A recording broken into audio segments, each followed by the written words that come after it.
अरे देवा, इतक्यात रिचार्ज तरी होईल का माझा? देवा,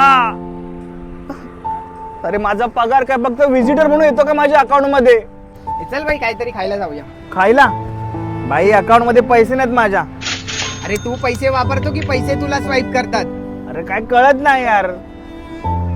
अरे कालच पगार आला होता आणि आज फक्त 499 रुपये उरलेत. माझे सगळे पैसे मला सोडून जातात ग. मी इतका टॉक्सिक आहे का? माझी सॅलरी येते ना लगेच घोष करून जाते. ए नाटक्या, तुझे पैसे काही तुला सोडून जात नाहीये, तू त्यांना चुकीच्या ठिकाणी ठेवतोयस. चुकीच्या ठिकाणी म्हणजे खादाड्याचे ऍप, शॉपिंगचे ऍप तिकडे. मग तू पैसे कुठे ठेवतेस? लॉकर आहे का तुझ्याकडे? माझे पैसे रोज जार ऍप मध्ये जातात. जार?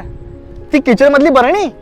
नाही रे वेड्या, जार ऍप एक स्मार्ट सेव्हिंग ऍप आहे, जिकडे मी रोज किंवा मंथली थोडे थोडे पैसे सेव्ह करते आणि ते डायरेक्टली 24 कॅरेट डिजिटल सोनं बनतं, तेही मोबाईल वरच. माझ्या पैशांचं सोनं होईल. हो, आणि आता तुला खर्च करताना पॅनिक अटॅक येणार नाही.